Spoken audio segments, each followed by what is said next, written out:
April, meron tayong series na pinabagatan po natin 30 pieces of silver.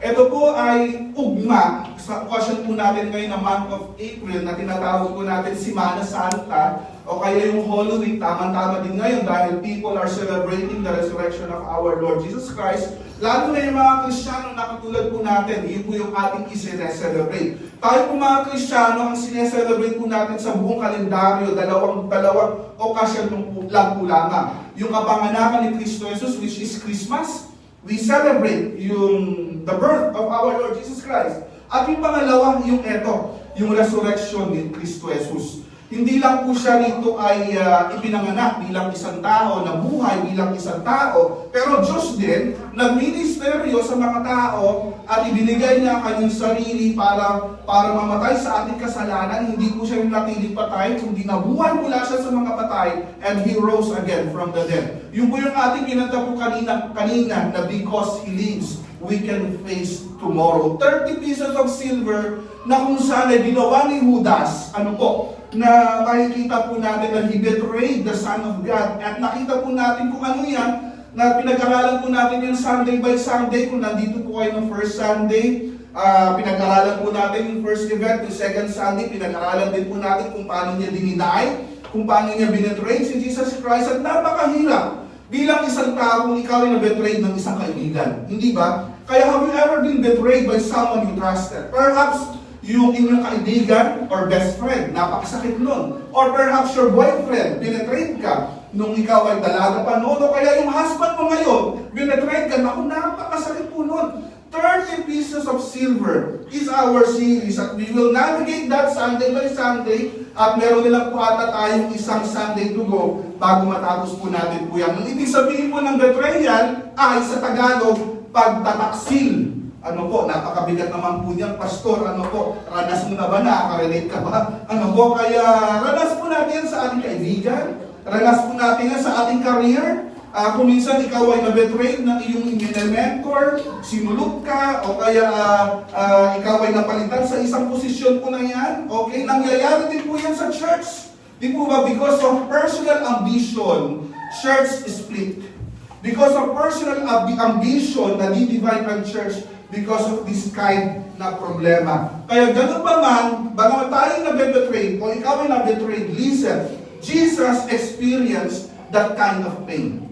Amen? Kaya alam po niya yung every detail na nararamdaman mo, He sympathizes with you. Kasi siya po mismo ay na-betray din. Hindi lang ng isang ordinaryong tao, disciple pa po niya. Okay? Kaya as we dig deeper this morning regarding our topic, betrayal, I would like you to open your Bibles with me in the book of Luke. Luke chapter 23, we will be reading verse 33, isang verse lang po ang ating papag-aralan. Ito po, tapos na pong i-betray ni Judas si Jesus Christ. Tapos na pong ilitis si Jesus Christ ni Pontius Pilate at pinatawa na po siya ng verdict na dapat po siyang ipako sa krus. Ito po yung senaryo na naandun si Kristo mismo sa krus ng Kalbaryo at kasama niya ang dalawang magnanakaw na naka-crucify po roon sa Calvary. Shall we all stand up please? And shall we read this verse na isa lamang po? At bunang-bunangin po natin, napakalalim, no? Sariwain po natin ang araw na yon na si Jesus Christ ay naandun sa krus ng Kalbaryo, kasama niya ang dalawang criminals. And the Bible said, let's read together, begin. And when they had come to the place called Calvary, they crucified Him, and the criminals, one on the right hand, and the other on the left. May the good Lord be blessed upon the reading of His Word. I would like to speak on the subject, Jesus is in the middle. Shall we pray? Panginoon Jesucristo, samahan mo po kami. Marami pong salamat dahil yung araw po na yon, hindi ka nagdalawang isip na ibigay mo ang iyong sarili para po sa amin. Alam mong may hirapan ka bilang isang tao at bilang isang Diyos. Alam mong ikaw ay masasaktan, pero there's no other way, Panginoon Diyos, para kami po inyong iligtas. And you gave yourself, your life for us, O Lord. Thank you for that day that you redeemed us from our sins. Thank you, Lord, from that day, Panginoon Diyos, that we have the assurance of your salvation through your name, Panginoon Diyos. And we celebrate, O Lord, the resurrection. Tas ang inyong pagkabuhay, Panginoon Diyos, mula sa mga patay. Eto po kami, mag-aaral po kami, samahan mo po kami, at kami po inyong pagpalain. Ito po ang aking dalangin sa pangalan po ni Cristo Jesus. Amen at Amen. You may now be seated. Makikita po natin po diyan sa ating text kanina sa Luke chapter 22 verse 33. Simple, si Cristo Jesus ay nasa gitna. Diba? Siya po'y napapaligiran sa kanyang kaliwa ng isang kriminal at sa kanyang kanan, ganun din ang isang kriminal, si Cristo Jesus ay naandun sa gitna. And the Bible said, as I read the verse again, and when they had come to the place called Calvary, they crucified him and the criminals, and one on the right hand and one on the left. Alam po ninyo, tayo po mga Kristiyano, our goal is to become closer to God. Amen?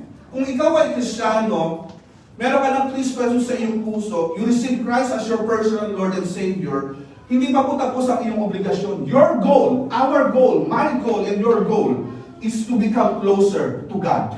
Yan ang ating goal, no? Pero pag ikaw ay hindi pa nakakilala kay Kristo Jesus bilang Panginoon sa sariling tagapagligtas, people should know, should have the assurance of salvation through our Lord Jesus Christ. Kinakailangan makilala niya si Kristo Jesus bilang Panginoon at tagapagligtas. Ano po? In fact, since the fall of man, it was God who always making a way to reach us. Are you listening? Simula po magkasala si Eva at Adan, ang Diyos po palagi ang gumagawa ng kaparaanan para abutin ang tao.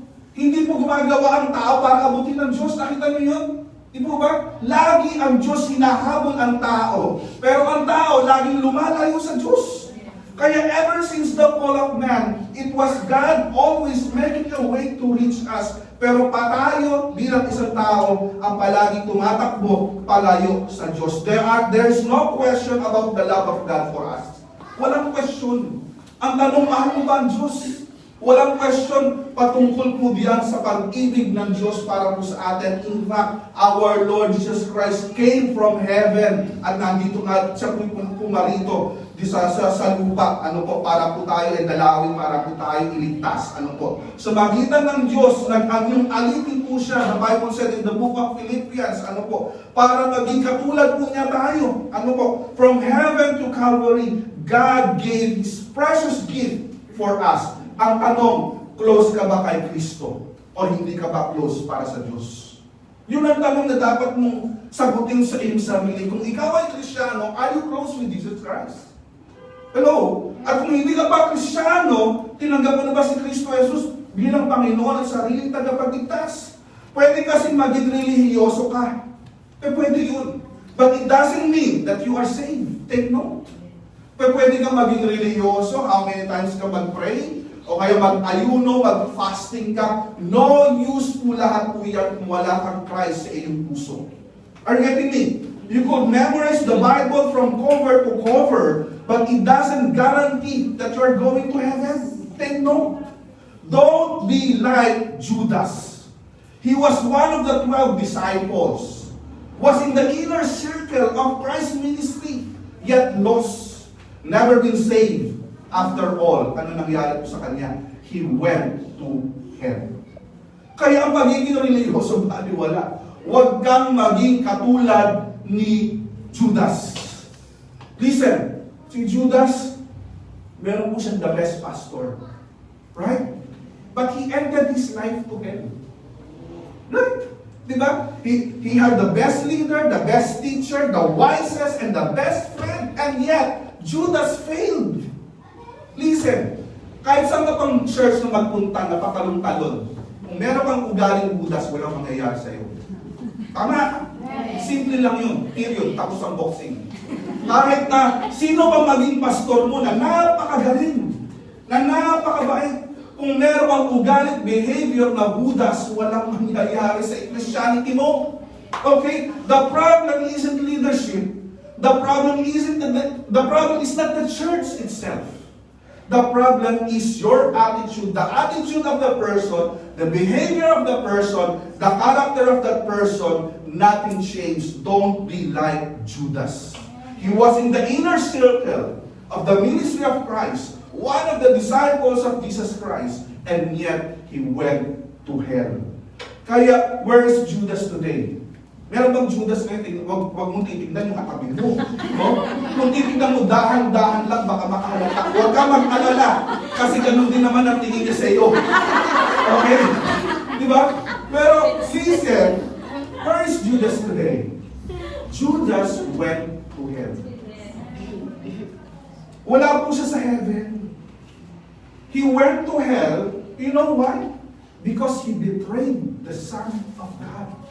And sad to say this morning, napakaraming mga tao hanggang ngayon dinideny si Jesus Christ, binebetray si Jesus Christ, walang panahon sa Panginoon Diyos. Ano po?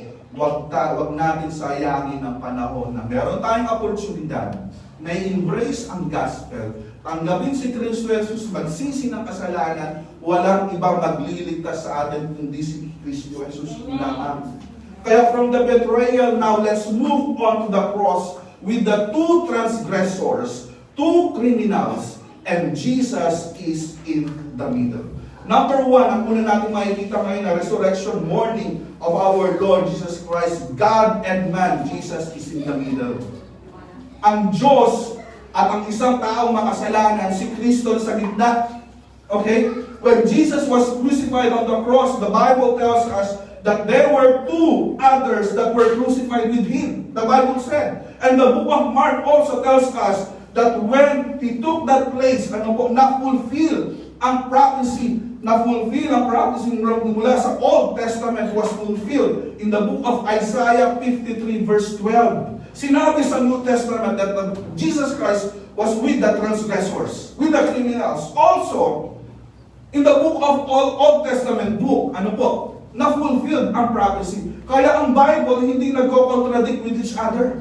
Kung ano yung sinabi ng New Testament book at kung ano yung sinabi ng Old Testament book, nag-agree with each other. Kaya ang sabi sa book of Isaiah, the prophecy was fulfilled. Isaiah chapter 53 verse 12, he was with the transgressors and he bare the sins of many and made intercession for the transgressors.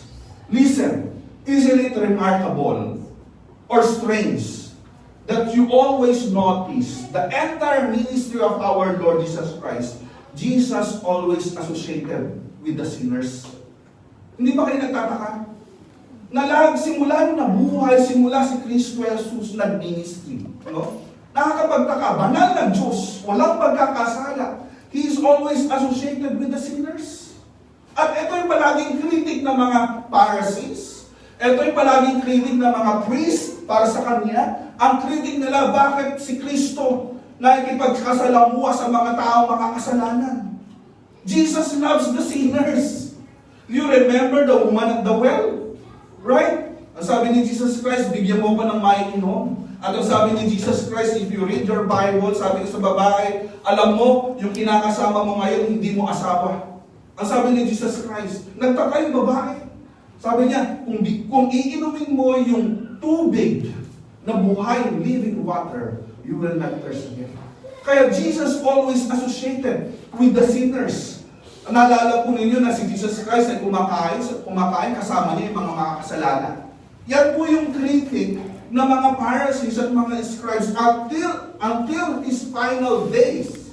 His final moment on the cross, he was numbered with the transgressors, the scripture said. So when Jesus was crucified on the cross, there were two others with him. Two criminals, one on the right hand, one on the left. Criminals, thugs, hoodlums. When Jesus, the spotless sinless Son of God, was betrayed and crucified, nandun po si Kristo sa gitna, nasa gitna po si Kristo Jesus.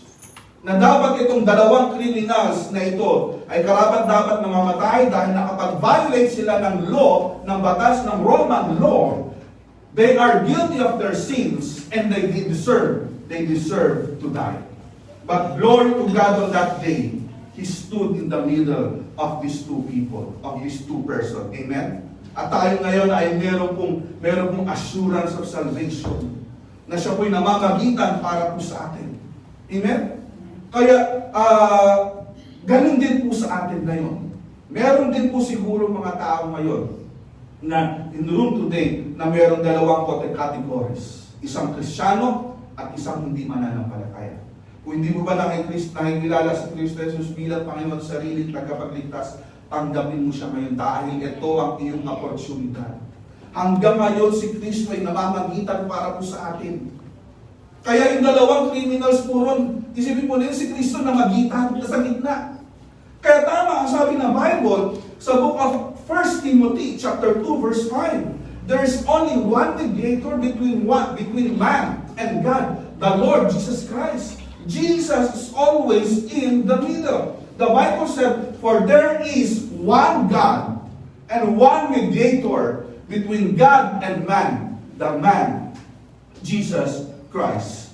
There is one God. How many God? One God. And how many mediator? Isang mediator lamang. Sino? Si Kristo Jesus. Ano ba ibig sabihin ng mediator? Tagapamagitan. Yun ang ibig sabihin nun. Ano ba ibig sabihin ng mediator? Siya yung umaawat. Ano ba ibig sabihin ng mediator? Siya yung tulay. Ginawa mong tulay para dun sa iyong crush. Pero nakita mo nung after 1 week sila na pala. Mediator. Kita niyo yun, di ba? Ano ba yung mediator? Abogado. Kung meron kang atraso sa gobyerno, kukuha ka ng abogado, mamamagitan ng abogado sa batas ng gobyerno at para sa iyo, ikaw ay magtatanggol. Okay, nag-gets mo ba yun? Kaya mga kapatid, kung ang tao ay merong batas, na merong abogado na mamagitan, dinedefend ka sa iyong kaso, ikaw ay pinapagtanggol, sa batas ng Diyos po kaya ay wala. Kaya eto pong 1 Timothy chapter 2 verse 5, proven that Jesus is in the middle. There's only one mediator between mankind and God, and that is our Lord Jesus Christ. There is no other way you can make peace with God. Sino tayo para makipagkasundok sa Diyos? Tayo ay makasalanan. We are guilty of our sins. At dahil guilty tayo sa ating kasalanan mula noon at ginawa po natin at hanggang ngayon, dapat tayong parusahan. Aminado ka ba na mayroon kang pagkakasala? Di ba? Lahat po tayo mayroon pagkakasala. Walang linis po dito. Okay? Ang dapat po sa atin ay parusahan. Sa batas ng Diyos. Ang dapat po sa atin ay balatan ng buhay. Ang dapat po sa atin, pagkatapos po tayo balatan ng buhay, ihulog po tayo sa isang pelangganang napakalaki ng punong-puno ng kalamansi, nakikinigan na ganyan. Tapos ikaw ay ihuhulog po doon, imamarinig ka, naku, napakahapdi nun. Ganun po tayo dapat sa harapan ng Diyos. Diba? Kaya dapat po tayong parusahan. For example, ganito. For example, the victim plead before your case. Okay, meron pong isang biktima at ikaw po yung suspect. Pasensya na po kayo, nagbibihang. For example, ikaw yung suspect at meron pong biktima, meron ka na biktima. Okay?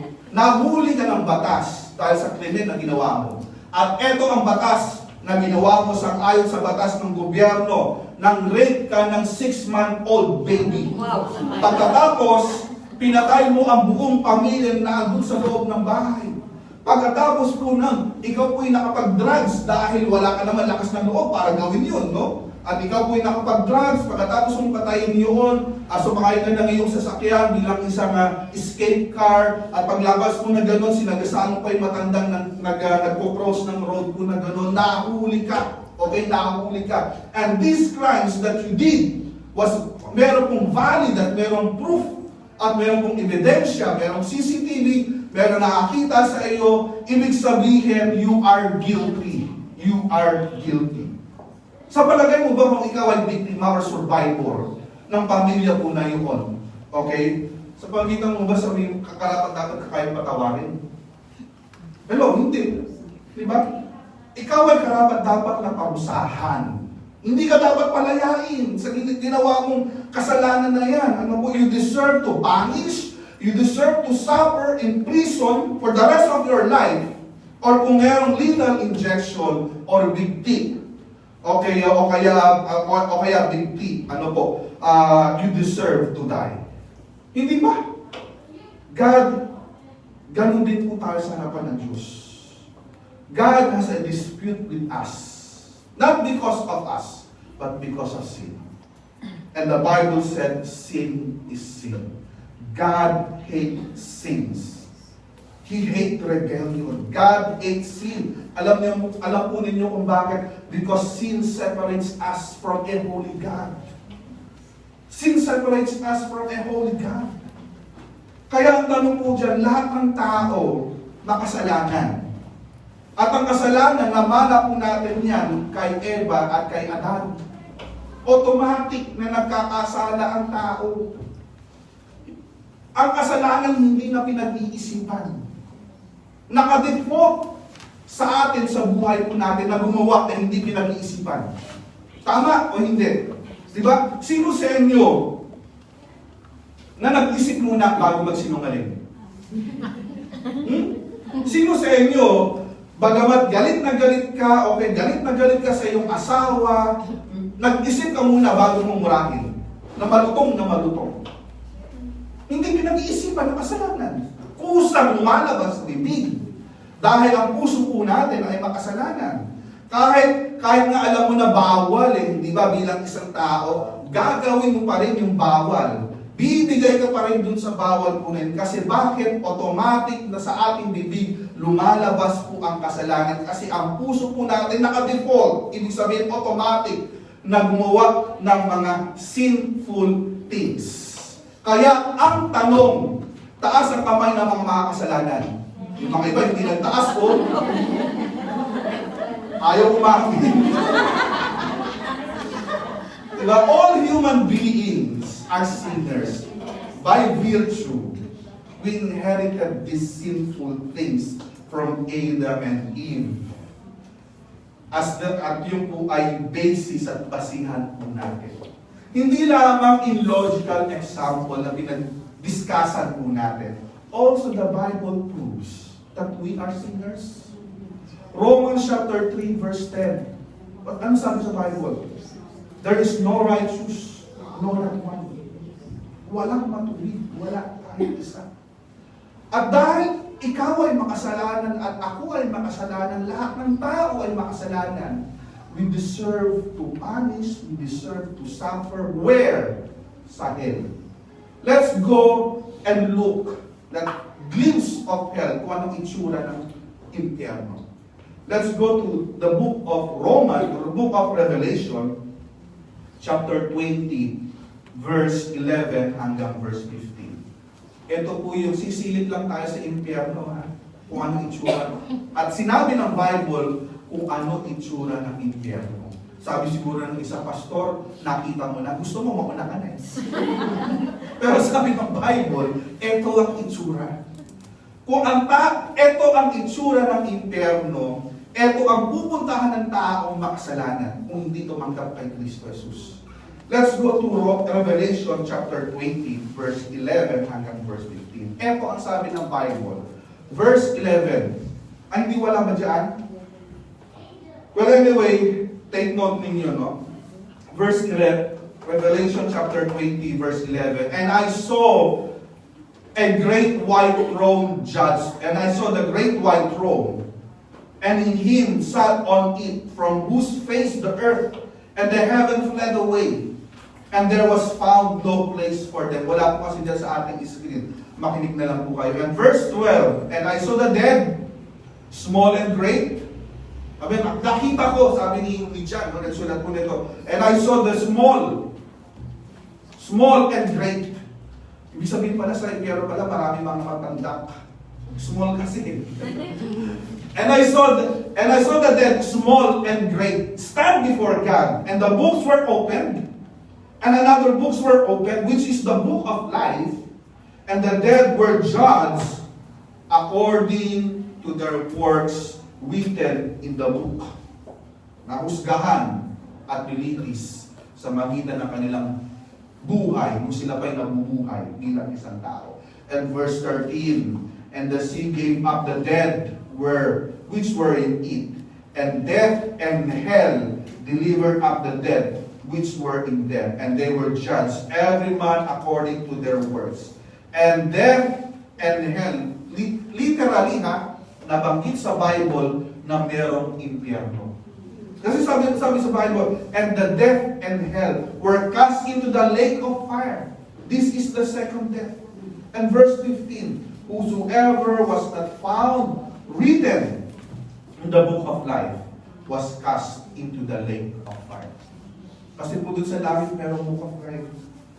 Nakarehistro lahat ng pupunta dun. Lahat ng papasok sa hotel, naka-check-in. Ang tanong, ang iyong pangalan ba nakasulat sa book of life? Kung nga sa hotel meron po ba kayong booking, ma'am, sir? Meron akong booking, agoda pa. Asan? O, chinek po nila ka ng system. Ikaw po si Mr. Ganito, o sige po, meron ka pumunta. Ang hotel, meron ganoon. Do you think sa heaven, meron o wala? Logically. At sabi sa Bible, whosoever na hindi makita ang kanyang pangalan written in the book of life, literally, the Bible said, was cast into the lake of fire. Yun ang itsura ng impyerno. Kaya kung wala ka pang assurance, gawin mo na ito. Dahil ang kasalanan, meron pang patutunguhan. And also in book of Romans chapter 6 verse 23, for the wages of sin is death, but the gift of God is eternal life through Jesus Christ our Lord. The only penalty for this sin is death. Ang kasalanan na nagawa mo, para bayaran mo ang kasalanan mo, ikaw ay mamamatay. Diba? Batas ng tao Diba? Atraso mo yan Pagdusahan mo ang kasalanan na ginawa mo sa magitan ng life imprisonment. Ganun lang po kasimple. The only penalty for this sin is death. Eternally, okay? Doon, for the wages of sin is death, but the gift of God is eternal life through Jesus Christ our Lord. Death demands the payment must be made. Kinakailangan merong pagbabayaran. Para maintindihan po natin, hindi ba, ang kasabihan, for the wages of sin is death. Kung meron kayong Tagalog, ang kabayaran ng kasalanan ay kamatayan. Bakit ka magbabayad kung wala ka namang utang? Diba? Yung sabi sa Bible, ang kabayaran ng kasalanan ay kamatayan. Para sabi sa kasabihan po natin, ang utang ay utang na dapat mong bayaran. Buhay ang inutang, buhay din ang kabayaran. Hindi ba? Mga kaibigan, ikaw at ako ay meron tayong atraso sa Diyos.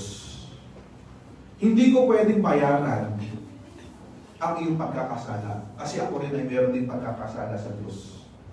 Pwede mong bayaran sa magitan ng iyong kamatayan ang ginawa mong kasalanan yan. Kaya anong destinasyon? Kundi hell lang mismo.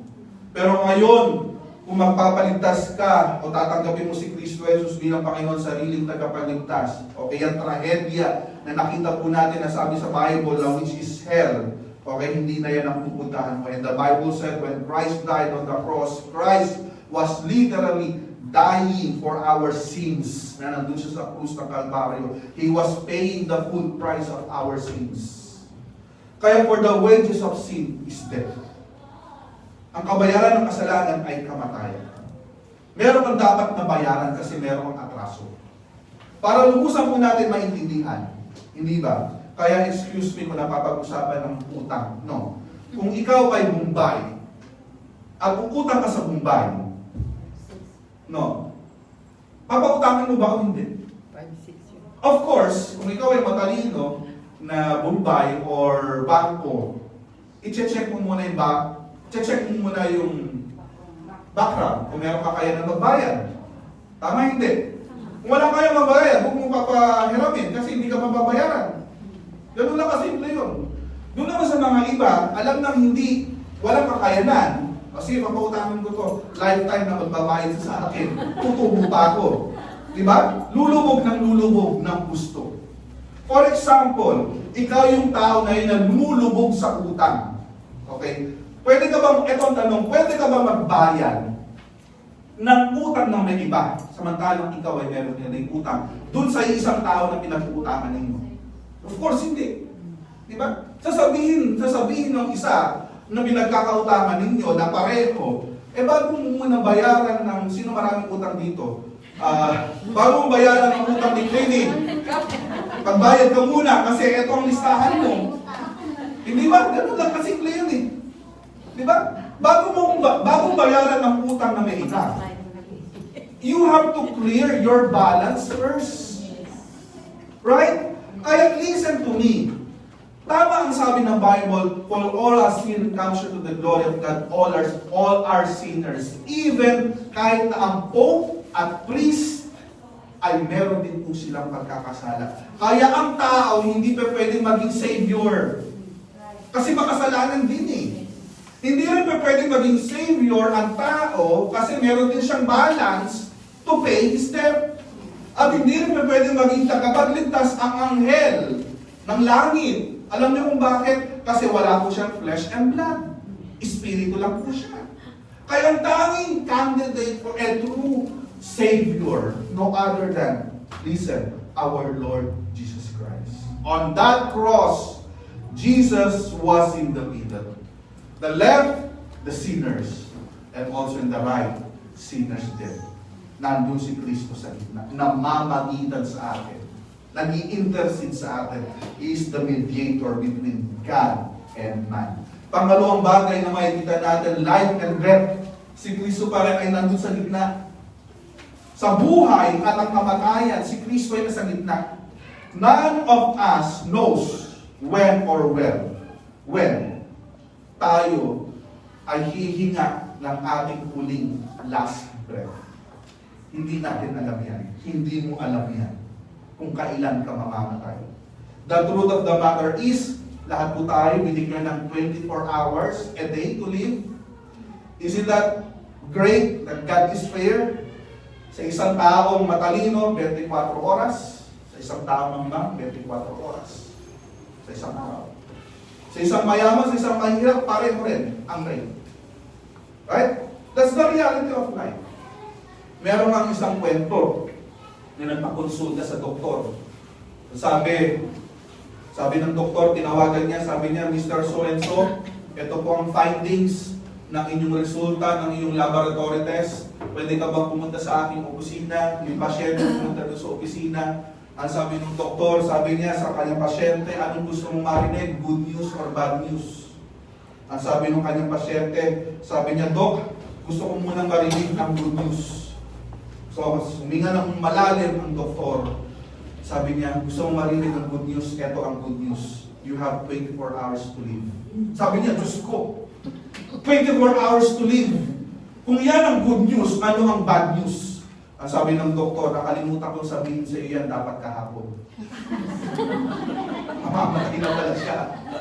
Alam po ninyo, totoo ang tao, very busy sa kanyang life. Kung magtrabaho, sobra-sobra. Diba? Walang panahon sa kanyang sarili. Walang panahon sa Diyos. Pero kapag ang kamatayan na dumating sa atin, ang tanging sagot natin ay oo. When it happens, it happens. Merong karapatan ang Diyos na kumuha ng ating buhay kasi ang buhay ay galing sa Kanya. He's the author of life. Kaya huwag mong papangunahan ang Diyos. Di ba? Marami mga tao, sobrang bigat ng problema. Nagpapatiko ka agad. Sabi ng Diyos, bakit nandito ka kaagad? Pinangunahan mo ko O doon kasi ikiyar mo. Pero He's the author of life. Meron siyang karapatan. When our appointed time comes, ang ating reply is yes. Hindi mo pwede sabihin sa death, sa kamatayan na, huwag muna ako, itakawin muna, ang kunin mo. Hindi mo pwede sabihin sa kamatayan na yung kumari mo muna, kasalbahin mo. Kapag dumating sa iyo, ang tanang ni-reply po natin, oo. Meron ako narinig sa news, ang sabi niya, huwag muna po kong kunin, Panginoon Diyos, kasi bata pa ako eh. Ha? Ang death is no respecter of person. Pumunta ka sa sementeryo, merong malaki, merong maliit. Pumunta ka sa sementeryo, merong mayaman at merong mahirap. Death is no respecter of person. But glory to God on that hill called Calvary. John chapter 11, verse 25 and 27. Jesus said to Martha, I am the resurrection and the life. Amen? He that believeth on me, though he were dead, yet shall he live. And whosoever liveth and believeth in me shall never die. Amen. Jesus asked Martha. Sabi niya, anong question ni Jesus? Believest thou this? Naniniwala ka ba dito? Sa aking sinasabi. And Martha replied, yes, Lord.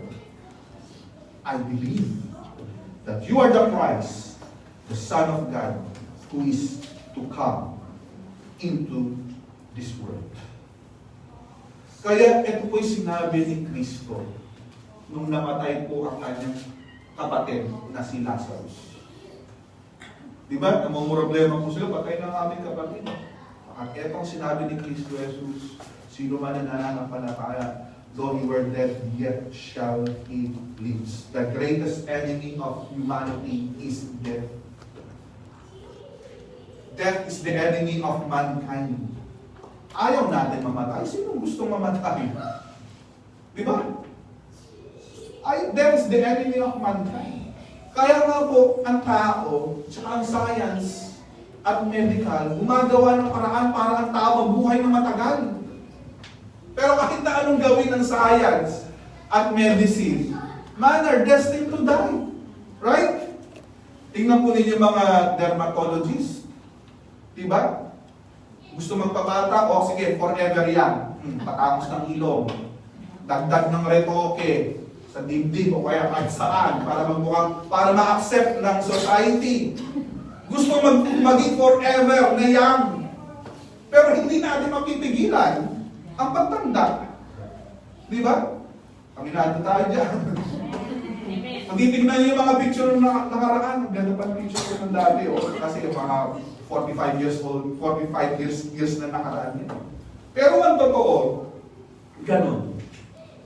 Death. Lahat tayo darating doon.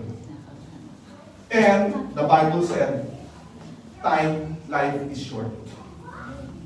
Ang buhay ay may lamang. James chapter 4, verse 14. Life is like a vapor that appears for a little time and then vanishes away. That's life. Mamaya kausap mo lang. Mamaya patay na pala. Ganun ang buhay. Parang bula, parang vapor, parang bubbles. Diba dati, wala pa mga iPad, ang laruan natin, di ba? Yung bibigan ng sampagitan na ganyan, tapos meron pang Tide bar. O kaya yung champion na bar, na kulay blue, ipabawal mo sa tubig, tapos para daw bumula ng bumula, sampagita. Tama ba yun? Gumamela, alam nyo, gumamela, dinikit mo na gano'n. And then, eto na, yung stick. Bibili mo na gano'n. Yung mga bata ngayon, mga anak ni Sister Nina, ni Takoko, hindi nila alam yan. Ito yung laruan natin. Tapos papahihipan mo na gano'n. Vapor, ang ganda. Bumilang ka na 5 segundo, umawala. Yanun ang buhay ng tao. Right? Meron akong kaibigan, ganun din nakakausap mo lang, wala na. Kamakailan lang, meron akong kaibigan sa company, kamakailan lang, lakas-lakas, 42 years old. Naatake. Kasama ko siya sa naripat noong month of March. Last month. Nauwi. Life is unpredictable. Kaya, nakatakda sa atin, yun ang ating atina. And you and I should prepare and be ready.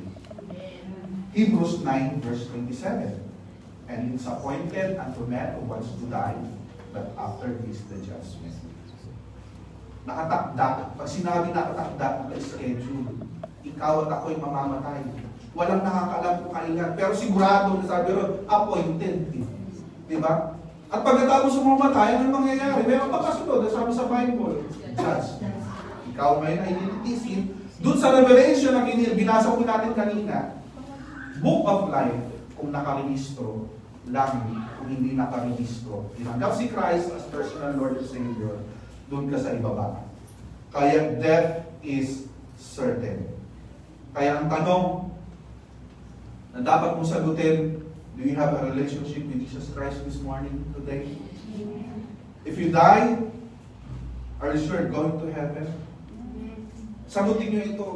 Kung hindi mo alam, in 3 seconds na hindi ka makapag-decide, are you sure you're going to heaven if you die? Bilang isipan mo ito, 3 seconds, hindi ko makapag-isip na you're not for you. Pero ang isang taong sure, half second pa lamang, alam ko, pupunta ako na langit. Kasi pinagap ko siya. Kaya ito ang sabi ni Jesus Christ kay Martha. Jesus said unto her, I am the resurrection and the life. He that believeth in me, though he were dead, yet shall he live. And whosoever believeth in me, shall never die. Hindi siya mamamatay kung naniniwala sa akin, ang sabi ni Jesus Christ. And we believe that Jesus Christ rose from the dead, right? And final verse in verse 27, and whosoever believeth me and believeth me shall never die. Believest thou this? And Jesus said, and she said unto him, Yes, Lord, naniniwala ko sa iyong sinasabi. I believe that you are the Christ, the Son of God, who is come into this world. Nanampalataya ito si Martha. Naniniwala ko sa sinasabi ko, Panginoon, na ikaw ang Diyos at tagapagligtas. Listen carefully. Dahil ito pong aking point. There is life after death. From this verse, there is life after death.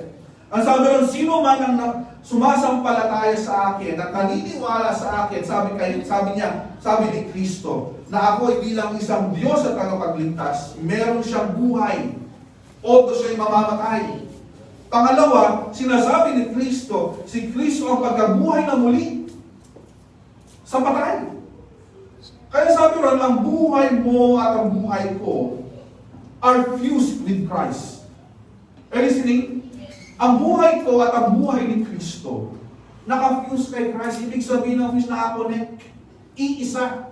Ibig sabihin iisa. When we repented of our sins, surrendered our life to Him, and put our faith to Jesus Christ, our life, your life, our life, fused with Jesus Christ. Since our lives are fused with Jesus Christ, listen, His future is our future. Amen?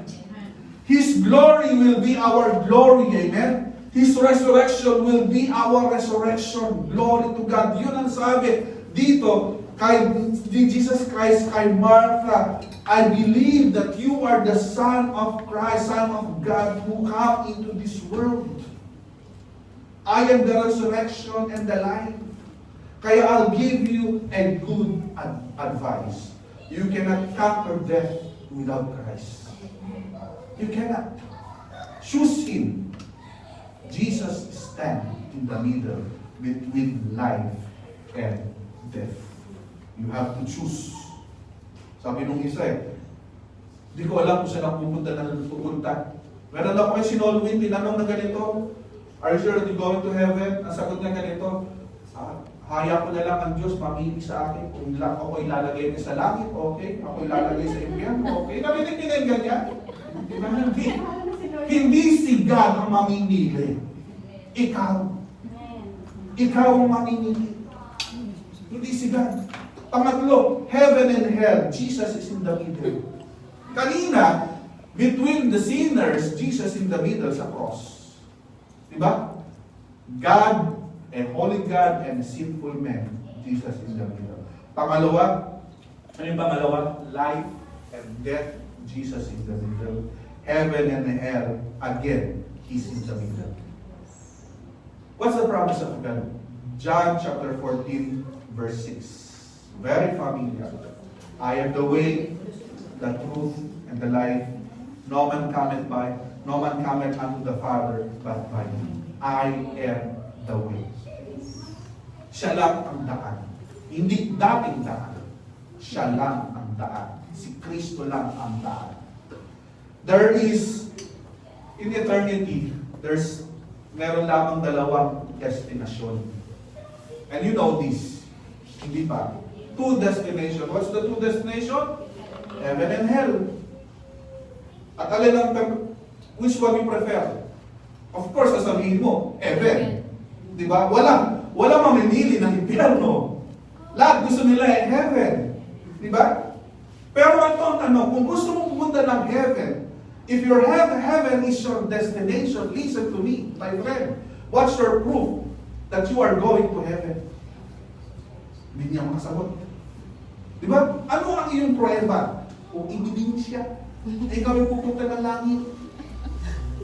Kung ganito, kung ako ay pupunta ng Portugal, kung sasabihin ko sa inyo ako ay pupunta ng Amerika, kung pupunta ako ng Ukraine, pupunta ako ng Russia, okay? At ako ay mamamasyal, ano ang proof na dapat kong ipakita sa iyo? Na kung ay pupunta doon, ang prueba, ako ay merong visa. Pangalawa, meron akong passport. Pangatlo, nakabili na ako ng ticket. Di ba? Nakabili na ako ng ticket. Yan ang mga ebidensya na ikaw ay pupunta doon sa bansa na yun. That's the proof. Same with the salvation. Are you listening? So winner. Right? Kung sasabihin ko na ako ay pupunta ng Amerika, at wala akong passport, at wala akong visa, at wala akong pambili ng ticket, nagyayabang lang ako. Tama o hindi? Ganun din sa katanungan ngayong umagang ito. Ang sabi ko, ikay pupunta ng langit, ano ang iyong ebidensya? Prueba. Mabait naman po ako eh. Ang sabi ng Bible, lahat ay nagkasala. Walang katuwid kahit na isa. Ako naman po'y religyoso, hindi sapat. Ako naman po'y nagigib ng mga charity, hindi pa rin sapat. So, tinimbang ka, pero ikaw ay kulang sa timbang. Kasi ang sabi sa Romans 3, verse 10, nasusulat, walang matubig, wala kahit isa. Ang sabi sa Romans 3:23, ang lahat ay nagkasala. Tinimbang, pero kulang sa timbang. Yun ang sabi doon. And Ephesians chapter 2, hindi ka pwede magyabang sa magitan ng iyong good works. Book of Ephesians. Lest anyone should boast. Kita mo, malaki yung remote ko. Kita mo, marami akong mga dasalin. Pero sabi ni Lord, kung magyayabang ka dahil sa iyong religion, hindi sapat yan. Simple. Christ is the gift of eternal life. Romans 6:23. For the wages of sin is death, but the gift of God is eternal life through Jesus Christ is our Lord. The glimpse of hell, binasa natin kanina. And it's proven, and it was written, whosoever ng kanyang pangalan na hindi nasusulat sa book of life will cast into the lake of fire. Heaven is real, my friend. Kung ang heaven ay real, ang hell is real either. Pastor, nakita mo na ba? Hindi ba? Gusto mo ba? Diba? At maraming mga nakapunta doon na nagsisisi. Mga kapatid, be a wise traveler. Maging matalino. A wise traveler knows how to prepare. Diba? Kung ikaw ay uuwi sa Pilipinas, excited ka eh. You gather all your documents. Diba? Wise traveler. Documents, QR code, lahat-lahat. Para pag-check-in, walang hassle. Pero ang isang responsible traveler, nandun na sa airport, nakalimutan ang passport, nakalimutan ang plane ticket at check-in, andun na sa counter, ang sabi ng check-in counter na staff, anong ginagawa mo dito na mamalengke? Asan ang passport mo? Nakalimutan mo po eh. Sorry. No passport, no flight. No ticket, no boarding. Matalino naman ako, mayaman ako eh. Kahit na po, mayaman ka. Kahit ikaw pa ay may-ari ng hotel dito sa Macau, kung ikaw ay meron, kung ikaw ay walang passport, kung ikaw ay walang plane ticket, hindi ka maasakay. Ganun din sa prinsipyo sa langit. Naintindihan po ba natin? Kaya huwag kang babiyahe na kulang. Ibig sabihin, the preparation of two eternity places. Heaven and hell is a preparation while you are living. Habang ikaw ay nabubuhay, pinaghahandaan. Hindi ito ginagawa, pinag-iisipan pagkatapos mong mamatay. Ginagawa ito, hinahanda ito habang ikaw ay malakas, habang ikaw ay merong hininga, habang ikaw ay merong pagkakataon. Ginagawa ito at hinahanda ito habang ikaw ay nabubuhay. At kapag pinaghandaan mo ito, inayos mo. Tama sabi sa Bible that you are going better. Maraming mga taong namatay, irresponsable. Responsable sa pamilya, responsable sa trabaho, pero pagdating sa eternity, irresponsable kasi hindi napaghandaan. Easter Sunday, the message of salvation. Until now and then, Jesus is in the middle between a holy God and a sinful man. Between life and death, He's always in the middle. Also in two destiny called eternity, hell and heaven, is also in the middle. That choice is yours. Tumayo po tayo lahat. Tayo po manalangin. Father, Lord God, marami pong salamat sa umaga po ito na inyo pong pinagkaloob. Thank you, Lord, for that resurrection morning that you risen from the dead, O Lord. Salamat sa salvation na ibinigay niyo po sa amin. Kaya kami po'y nagse-celebrate for that day that you rose from the dead. Ikaw po ang lahat ng mga fundador or founder ng relihiyon na nagturo, nabuhay, namatay. Si Confucius, si Muhammad, at iba pang mga founders of other religion, they lived, they died, and remained dead. Pero kami, the Christianity, our faith, our fundamental faith, our greatest teacher, our Lord, our Savior, He lived, He died, and He rose again from the dead. That's why we can face tomorrow, because our Redeemer lives. Habang lahat ng kulay nakayuko, habang lahat ng matay nakapigil. Mahal ka ng Diyos, kaibigan. Tanggapin mo siya bilang iyong Diyos na tagapagligtas. Magsisi ka ng kasalanan, ang offer ni God sa iyo ay eternity salvation. If you will come humbly, papatawarin ka ng Diyos, why not? Tayo mga Kristiyano, we have to glorify God for our salvation na binigay ng Diyos para sa atin. Let's come to God and thank Him for the salvation na binigay niya sa atin. We are guilty of our sins, deserve to die to hell. At salamat sa Diyos, binigay niya kanyang sarili para sa atin. Paglingkuran natin si Lord, mahalin natin siya ng lubusan. Hanggang tayo nabubuhay, ibigay natin ang ating abilidad para sa Kanya. Pasalamatan natin siya. Ito ay isang utang na loob na hindi natin kayang bayaran. Ang kaligtasan. Ang isang slave na sinet free at binili. At sasabihin ng isang slave, pinalaya mo ko. Sasabihin niya, niligtas mo ko. I will give you my life. I would like to serve you with my whole life. Ibinibigay ko ang aking service sa iyo. You are my master. Ganon din po tayo. Niligtas tayo sa tanikala ng kasalanan. Let us serve our Savior. If this is your prayer, I challenge you to come dito sa dakong harapan. Ano man ang iyong kinalalagyan, ano man ang iyong burden, ano man ang iyong problem, bring it to God, and He is here. You can face tomorrow because your Redeemer lives. You can face any challenges of life because we have an assurance that God is always